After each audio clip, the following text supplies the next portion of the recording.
Hello guys, मैं हूं जयदीप और आप देख रहे हैं बॉटनी सी। आज हम बात करेंगे CSRI नेट के नोटिफिकेशन के बारे में। ठीक है, नोटिफिकेशन इसका आ चुका है, तो जो लोग नेट की प्रिपरेशन कर रहे हैं उनके लिए बहुत अच्छी खुशखबरी है, क्योंकि इस बार जो नेट का एग्ज़ाम है, इससे पहले एग्ज़ाम अभी दिसंबर का जो हुआ नहीं, दिसंबर 2022 में नहीं हुआ था, तो दिसंबर 2022 और जून का वो एक साथ एग्ज़ाम मर्ज होके होगा। ठीक है, तो उसकी क्या डेट रहेगी, एग्ज़ाम की डेट क्या है, एग्ज़ाम पैटर्न क्या है, ठीक है, लास्ट डेट क्या रहेगी, करेक्शन की डेट क्या रहेगी और फॉर्म कैसे फिल करना, तो सारी चीज़ों के साथ मेरे साथ बने रहिए। मैं सारी चीज़ें 1 बाय 1 डिस्कस करूँगा। ठीक है, तो जैसे कि आप अगर इसका जो नोटिफिकेशन है वो आप इसको डिटेल में पढ़ना चाहते हैं तो इसकी जो वेबसाइट है CSRInet.nic.in, वहाँ पे जाके आप इसको डिटेल में पढ़ सकते हैं डाउनलोड करके। ठीक है, तो इसके एग्ज़ाम की अगर डेट की बात मैं करूँ तो इसका जो एग्ज़ाम है वो 10 मार्च टू 10 अप्रैल है इसकी डेट। फॉर्म फिल करने की डेट लगभग जो विंडो है वो 1 महीने खुलेगा। ठीक है, 10 मार्च टू 10 अप्रैल। इसके अलावा अगर इसकी फ़ी की बात करी जाए, अलग अलग कैटेगरी वाइज की फ़ी कितनी है, तो अगर मैं जनरल की बात करूँ तो जनरल की जो फ़ी है वो 1100 रुपये है। ठीक है, अगर मैं जनरल EWS OBC की बात करूँ तो इसकी है 550 रुपीज़। ठीक है, अगर मैं SC ST की बात करूँ तो इसकी है 275। थर्ड जेंडर की बात करूँ 275।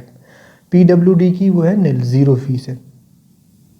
ये सारी चीज़ें होंगी। इसके अलावा और कुछ चीज़ें, जैसे अगर हम बात करें, अगर किसी का फॉर्म गड़बड़ हो जाता है, पहले तो ये मिस्टेक करें ना, फॉर्म अच्छे से जो ब्राउज़र है उसको अच्छे से पढ़ के तब फॉर्म फिल करें। फिर भी अगर बाई चांस कोई मिस्टेक हो जाती है तो आपको करेक्शन, घबराने की जरूरत नहीं, आपको करेक्शन एक विंडो मिलता है, उस पर जाके आप अपना जो करेक्शन हुआ है उसको सही कर सकते हैं। तो वो ओपन होगा 12 अप्रैल से लेकर 18 अप्रैल के बीच में, तो आप अपना उसको कर सकते हैं। मोड ऑफ एग्जामिनेशन की बात करें तो मोड ऑफ एग्जामिनेशन जो है वो होगा CBT मोड में। ठीक है, अब तक CBT मोड में ही हो रहा है, इससे पहले भी।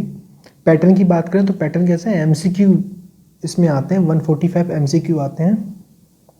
टाइमिंग की बात करें तो टाइम 3 आवर्स का रहता है। अगर डेट ऑफ एग्ज़ाम की बात करें तो 6, 6, 7, 8 जून को इसका एग्ज़ाम होगा। आपका लाइफ साइंस, अगर आप जिस जैसे लाइफ साइंस से, जैसे अगर मैं बात करूँ CSRI तो वो life science, chemical science, mathematical science, earth science इसमें एग्ज़ाम कराता है। तो अगर आप जिसके भी स्टूडेंट हैं लाइफ साइंस की बात करें तो उसकी डेट आपको पता लग जाएगी कि आपका 6 को है, 7 को है या 8 को है। ठीक है, तो ये सारी चीज़ें हो गई। आप इसकी जो ऑफिशियल वेबसाइट है उस पर जाके फॉर्म फिल कर सकते हैं। फॉर्म फिल करने की डेट जो है वो शुरू हो चुकी है। अगर इसका फॉर्म कैसे फिल करना है तो आपको मेल ID चाहिए, मोबाइल नंबर चाहिए। ठीक है, इसके अलावा आपको फ़ोटोग्राफ, ये सारी चीज़ें, जैसे फ़ोटोग्राफ का 10 से 20 KB का फ़ोटोग्राफ आपको साइज़ चाहिए। इसके अलावा सिग्नेचर का जो साइज़ होना चाहिए वो 4 KB से लेके 10 KB टू 200 KB आपको फ़ोटोग्राफ का साइज चाहिए और आपका 80% कवर फेस है वो दिखना चाहिए। इसके अलावा सिग्नेचर का जो साइज़ है 4 KB टू 30 KB होना चाहिए। इसके अलावा अगर आप रिज़ल्ट अवेटेड वाले स्टूडेंट, यानी कि आपका मास्टर्स अगर कंप्लीट नहीं हुआ है तो आपको रिज़ल्ट अवेट का सर्टिफिकेट लगाना पड़ता है। उसको यहाँ से डाउनलोड करके अपने हेड से उसको अटेस्ट करा के अपलोड कर सकते हैं। ठीक है, जो बच्चे थर्ड सेमेस्टर में हैं या 4th सेमेस्टर में हैं, ठीक है, वो उनके लिए है जिनका अभी मास्टर कंप्लीट नहीं हुआ है। उसके अलावा अगर आप किसी कैटेगरी के स्टूडेंट जैसे कि SC ST OBC, तो उनके लिए कैटेगरी सर्टिफिकेट लगाना पड़ेगा PDF फॉर्म में, वो भी कितना 50 KB से लेकर 300 KB के बीच में। ठीक है, ये सारी चीज़ें इन्फॉर्मेशन हो गई। इसके अलावा आगे देखते हैं क्या चीज़ें हैं। ये तो कुछ जो इम्पोर्टेंट चीज़ें हैं उनको हाईलाइट कर देता हूँ, बाकी आप अगर इसको पढ़ना चाहें तो वो पढ़ सकते हैं। इसके अलावा एक चीज़ और यहाँ दे रखी है, जैसे अगर जिनका केवल LS हो पाता है, अगर JRF नहीं होता है तो उनके अलग से कुछ फेलोशिप मिलती है, जैसे कि NFSC और NFOBC। ठीक है, जिन बच्चों का कुछ पॉइंट से JRF रह जाता है तो उनके अलग से एक मेरिट बनती है, जैसे ये कौन बनाता है इसको, है ministry of social justice and empowerment and ministry of minorities affair. तो अगर आपका JRF नहीं हो पाता है, एक दो पॉइंट से रह जाता है, तो आपको इसका भी JRF मिल जाता है। आपको फेलोशिप जो मिलती है वो इक्विवेलेंट JRF की मिलती है, इसमें भी अवार्ड लेटर मिलता है आपको। ठीक है, अगर एलिजिबिलिटी क्राइटेरिया की बात करें तो आपको मास्टर्स में या उसके इक्विवेलेंट आपको अगर 55% मार्क्स चाहिए, ठीक है। अगर आप SC ST हैं तो आप 50% में भी आपका काम चल सकता है। इसके अलावा अगर जो ड्यूरिंग मास्टर्स अगर जो नेट क्वालिफाई होते हैं तो उनको विद इन 2 ईयर में अपना मास्टर कंप्लीट करना पड़ता है।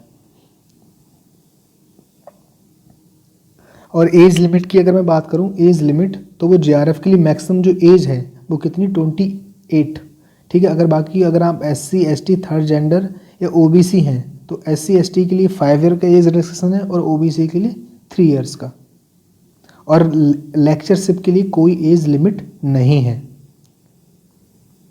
अगर एग्ज़ाम मोड की बात करें तो वो कैसा है, मोड ऑफ एग्ज़ाम कैसा है, एग्जामिनेशन है CBT मोड। इसके अलावा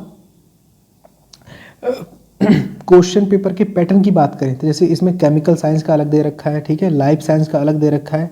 तो हम बात करते हैं लाइफ साइंस के बारे में। बाकी आप अदर उसके स्टूडेंट हैं तो उसके बारे में देख सकते हैं। लाइफ साइंस की अगर मैं बात करूँ तो यहाँ पर 3 पार्ट रहता है, part A, part B, part C। Part A में जो क्वेश्चन आते हैं वो रहते हैं जनरल एप्टीट्यूड बेस्ड, उसमें 20 क्वेश्चन आते हैं, आपको 15 करने हैं। और इसमें जो एक का नंबर रहता है वो एक क्वेश्चन 2 नंबर का रहता है। नेगेटिव मार्किंग 1/4, यानी कि आपका सही होता है 2 नंबर मिलेंगे, अगर आपका गलत होता है तो 0.5 कट जाएंगे। पार्ट B की बात करूँ तो इसमें 50 क्वेश्चन आते हैं और आपको करने पड़ते हैं 35, ठीक है। ये भी 2 नंबर का 0.5 नेगेटिव मार्किंग है। पार्ट C में 75 क्वेश्चन आते हैं और आपको अटैम्प्ट करने हैं 25। और इसका एक करेक्ट होने का जो है 4 है, और अगर नेगेटिव होता है तो 1 नंबर कट जाएगा, ठीक है। तो इसमें 1/4 नेगेटिव मार्किंग है। टोटल क्वेश्चन जो आपको अटैम्प्ट करने पड़ते हैं 75, टोटल क्वेश्चन आते हैं वो 145, और टोटल मार्क्स जो हैं वो है 200, ठीक है। ये हो गई एग्ज़ाम के पैटर्न के बारे में। अलग अलग फिजिकल साइंस का सबका दे रखा है अलग अलग, ठीक है। तो ये लाइफ साइंस का पूरा दे रखा है, मैंने बता ही दिया आपको। इसके बारे में आगे बात करें तो जैसे कोड की बात हो तो लाइफ साइंस का कोड जो है 703 है, ठीक है। और सिलेबस आप इस पे जाके, इसकी वेबसाइट पे जाके डाउनलोड कर सकते हैं। और कुछ चीज़ें इंपॉर्टेंट हैं उसके बाद देखते हैं। कुछ इंस्ट्रक्शन दे रखे हैं। ये फॉर्म फिल आपको ईमेल आईडी चाहिए और वो सारी चीज़ मैं ऊपर बता ही चुका हूँ। आप फॉर्म फिल करेंगे तो आप जो अपने पास इसमें क्या है, choose of the city for examination centre. तो आप जो आपको पास पड़ता हो उसी तरह से आप अपना एग्ज़ाम सेंटर देख सकते हैं।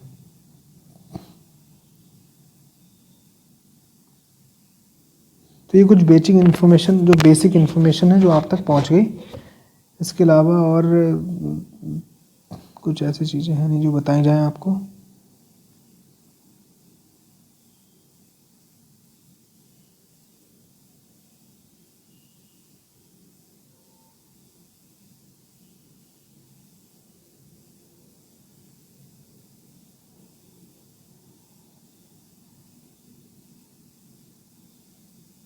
सेंटर की अगर बात करें तो इसमें एग्जामिनेशन सेंटर दे रखे हैं अलग अलग स्टेट में, तो आप अपना देख सकते हैं, जो आपके पास पड़ता है उसको फिल कर सकते हैं।